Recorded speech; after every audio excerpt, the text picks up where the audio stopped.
Olá, graça e a paz do Senhor Jesus, tudo bem, meus irmãos? Hoje estou aqui com um amigo mais chegado que o irmão. Jamais eu imaginei que eu poderia estar perto de uma pessoa tão importante assim, no segmento evangélico, no meio gospel. Pastor Jabes de Alencar, olha que coisa linda, hein? Seja muito bem-vindo, pastor Jabes de Alencar, ao nosso canal Tutorial EBD. Temos muitos assuntos aí para conversar. Dê aí um bem-vindo para os nossos ouvintes, pastor. Meu abraço, olha, um prazer muito grande estar com você aqui, Oswaldo. Amém. E saber que Deus está te usando aí com esse meio de comunicação também. Meu abraço a cada pessoa que está aí ligado conosco. E é um prazer a gente participar desse momento tão especial. Maravilha, glória a Deus, meus irmãos, né? Para você que já conhece aí nosso pastor, deixa aí nos seus comentários, se inscreva no nosso canal Tutorial EBD, que é um canal envolvido com a Escola Bíblica Dominical. E o nosso pastor, né, melhor do que ninguém, para falar sobre a escola bíblica, sobre o seu ministério, né? Hoje mora aí nos Estados Unidos, mas gostaria de falar aqui um pouquinho sobre o ministério.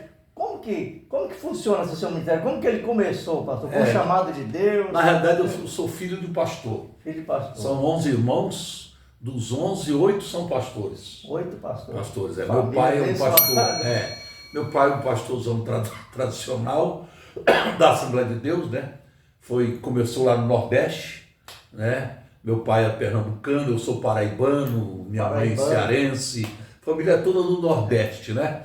E meu pai, logo que conheceu Jesus, começou a pregar o Evangelho, o Senhor chamou para o ministério, e naquele tempo de perseguição, que era tão difícil ser crente, no Nordeste, a coisa era muito difícil.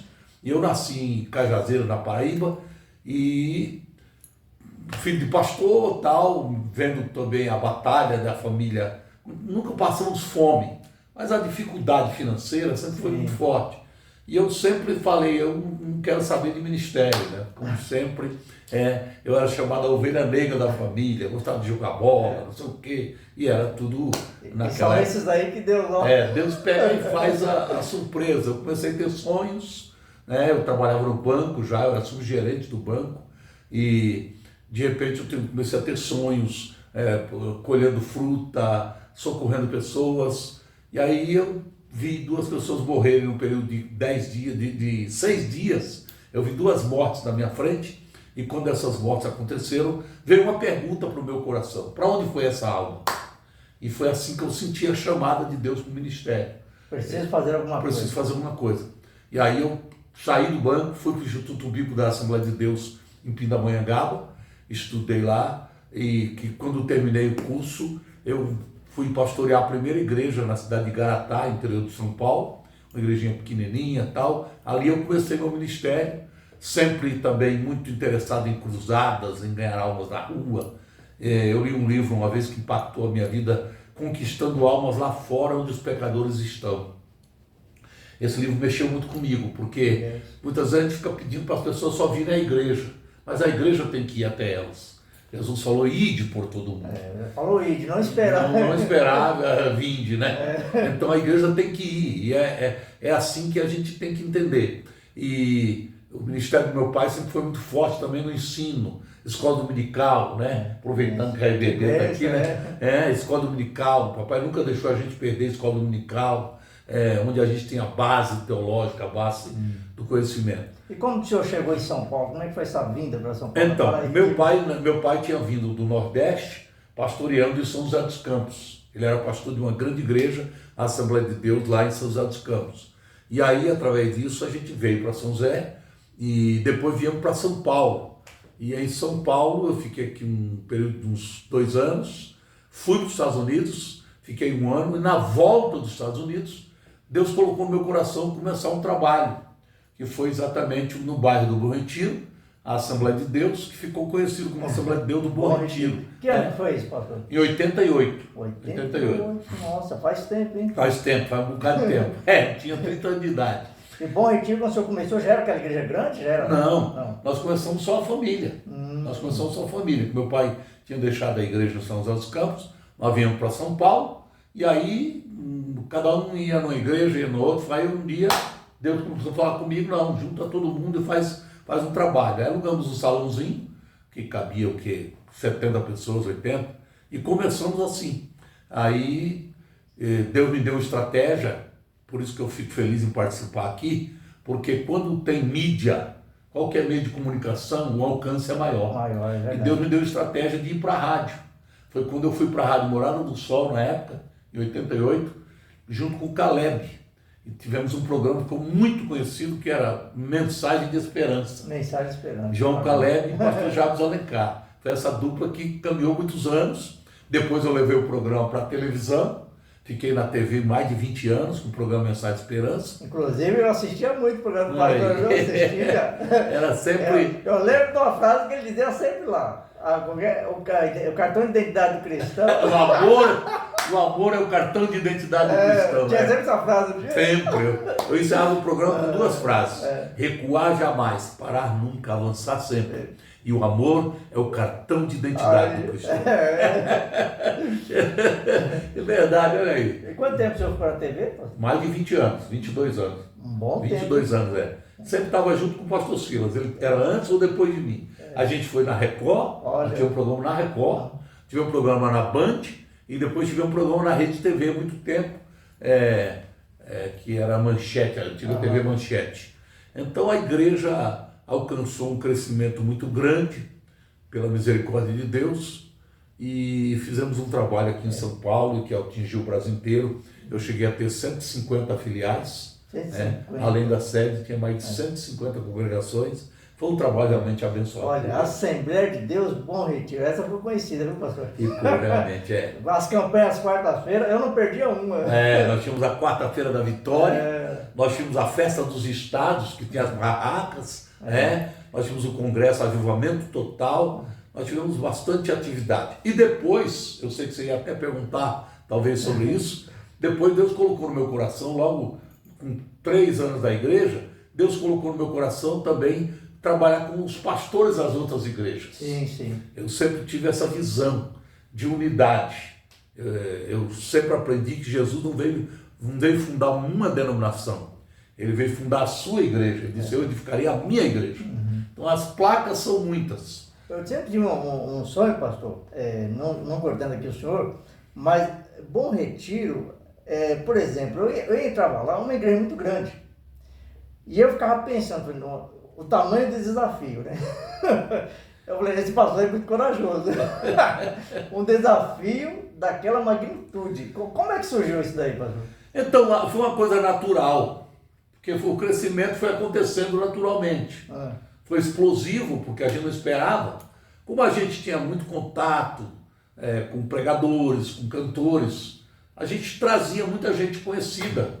E isso foi dando crescimento rápido. Porque quando você chama um pregador, que nem o pastor Silas Malafaia, se não for um tamanho, não vai caber o povo. Né? Não vai caber. Então foi isso que começou a acontecer, né? Dos pregadores internacionais, passaram todos, né? Desde Jim Swag, Benny Hinn, Morris Cerullo, Miles Morrow, Mike Murdock, esses homens que são conhecidos no mundo inteiro. O Benny Hinn, eu estava lá no dia que ele foi. E do Brasil também todos, na época, todos os pregadores famosos do Brasil passaram pelo Bom Retiro. E aí depois eu comecei a fazer um trabalho do Conselho de Pastores, que a gente tinha um café todo mês. No Bom Retiro também, que era o café do Conselho de Pastores. O café também era uma bênção. E foi uma coisa extraordinária também, né? Que passaram ali os maiores líderes de São Paulo, do estado de São Paulo, na diretoria, fazendo parte, que não era do café do Bom Retiro. Era o café de todas as igrejas, né? Homens como o pastor Ernesto Tonini, Carlos Alberto da Comunidade da Graça, Paulo Lutero, e todos os outros, Bispo Tito, pastor Jairo Oscar da Metodista. A gente fazia questão de que a diretoria fosse bem ampla, né? Bem abrangente. Esteve Hernandes, Valnício, a gente misturou todo mundo e foi um impacto na cidade de São Paulo, no estado de São Paulo. E esse é o resumo do nosso trabalho, né? Resumo do nosso trabalho. Dentre esses pastores, pastor, eu gostaria de fazer uma pergunta para o senhor, que eu tenho uma curiosidade. É o seguinte, pastor Silas Malafaia, eu sempre percebi assim, eu de longe, mas eu sempre percebi assim, um carinho, um amor muito grande que ele tem pelo senhor. Inclusive, ele já declarou isso em algumas situações. Como que o senhor conheceu ele? Qual foi esse contato do senhor com ele? É engraçado que o primeiro culto do Bom Retiro, meu irmão era amigo do Silas. O Gineto, meu irmão, que é tradutor, ele traduz Morris Cerullo, traduz os pregadores americanos. E ele já conhecia o Silas, que nessa época não era ninguém. Silas era apenas um pastor, aliás, um evangelista, ele nem era pastor na época. Pregava assim, mas nem estava começando na televisão também. E aí o Gineto trouxe o Silas para o primeiro culto do Bom Retiro. E eu não estou sabendo de nada, nem conhecia o Silas. Nossa. Aí o Gineto me apresentou, depois do culto e tal. Aí a gente travou uma amizadezinha assim. Foi quando eu trouxe uma vez ele para pregar. Aí ele gostou do jeito que eu dirigia o culto, que eu sempre fui dinâmico e tal. E ele foi fazer um evento no ginásio de Ibirapuera, que foi aniversário do programa dele, de televisão, acho que era 5 anos do programa. E ele fez no ginásio de Ibirapuera na época. E ele me convidou para dirigir esse evento. Aí eu dirigi o evento e a gente aí estabeleceu uma amizade, que hoje já são 40 anos ou mais, nossa, e a gente é praticamente carne e unha, um amigo mais chegado que o irmão, como a Bíblia diz. Nós realmente, todos os dias, é difícil o dia que a gente não se fala. Olha só, é impressionante isso. É difícil o dia, às vezes dá 1h da manhã, eu já estou quase, aí o telefone toca ele, ou ao contrário também. Então a gente tem uma amizade muito profunda, uma amizade sincera, fizemos bastante coisa, fizemos congressos, cruzadas, temos feito muitas coisas, né, para a obra de Deus.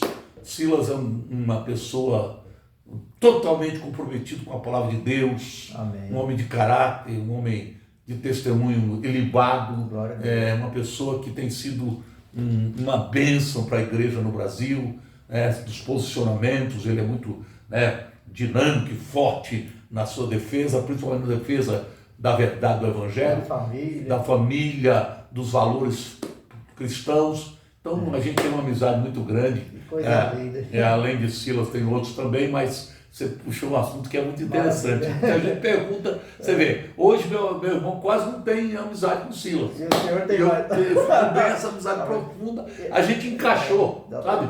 Quando são dois amigos que o Silas olha para mim, eu já sei. Eu olho para ele, eu já sei. É muito interessante. Deixa eu ver que às vezes Deus usa pessoas, né, pastor, para ligar a gente a outra.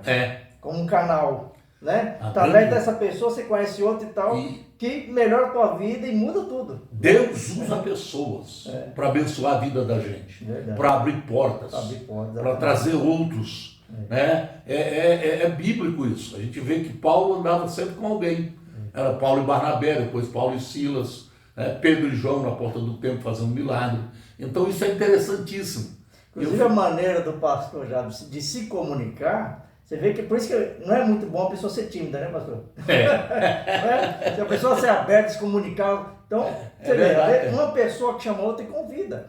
Mas se a pessoa é tímida ali, ela cumprimenta a pessoa, mas ela não se abre, né? Não se abre, não puxa uma conversa, um papo, né? É verdade. Então tem que se abrir, tem que se abrir. O outro é um ser humano igual a gente.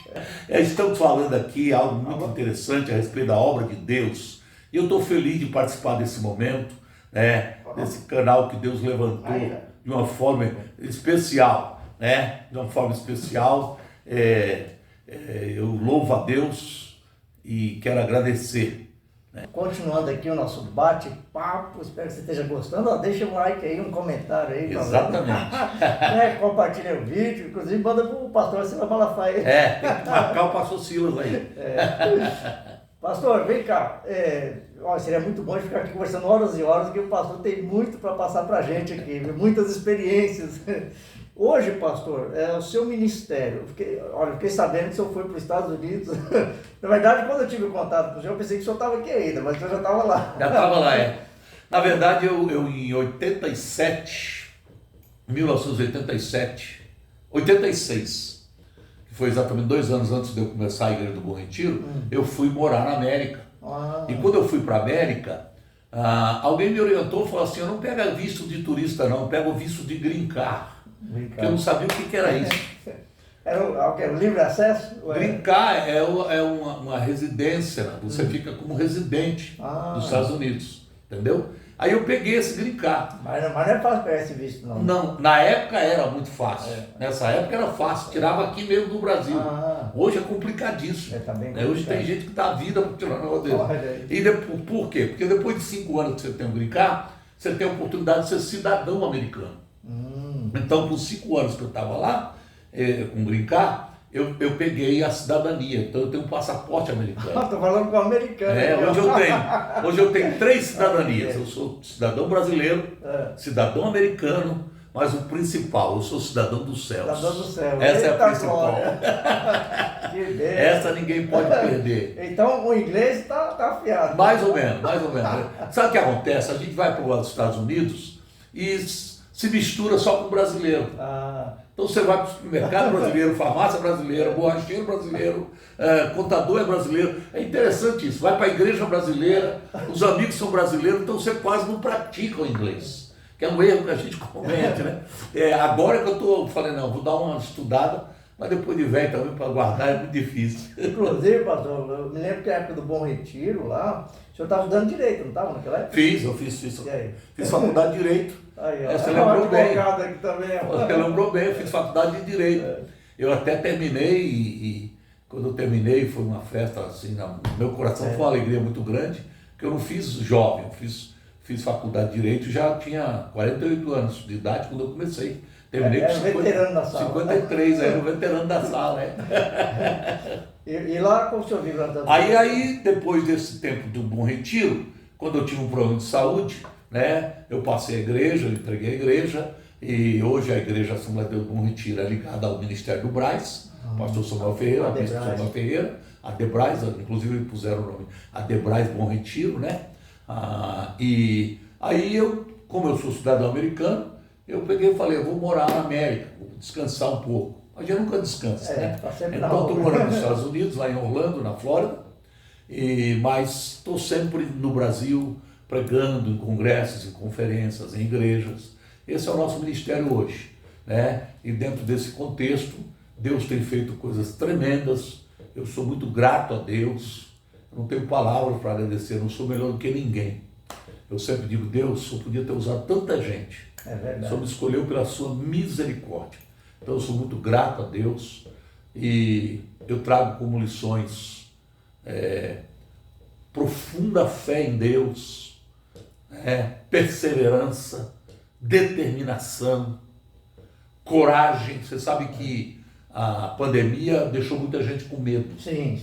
Você tem um negócio que tomou conta da sociedade, do mundo inteiro, foi medo. Mas muito novo, eu li aquele texto de Paulo a Timóteo dizendo, Deus não nos deu espírito de medo, mas de covardia, mas de coragem e ousadia. Então eu tomei para mim, eu gosto muito do texto quando Deus fala com Josué, ei, como é que é, rapaz? Moisés morreu, agora é a tua vez. O senhor lembrou bem, pastor, no período da pandemia, o senhor ficou em casa? Eu fico em casa, não vai? Na realidade, eu vim muito para o Brasil nesse período. Eu vinha para o Brasil e voltava, pregava, onde tinha culto eu estava junto, mas no mundo inteiro teve a obrigação de, pelo menos no começo lá, a gente, mesmo nos Estados Unidos, você não podia sair, não.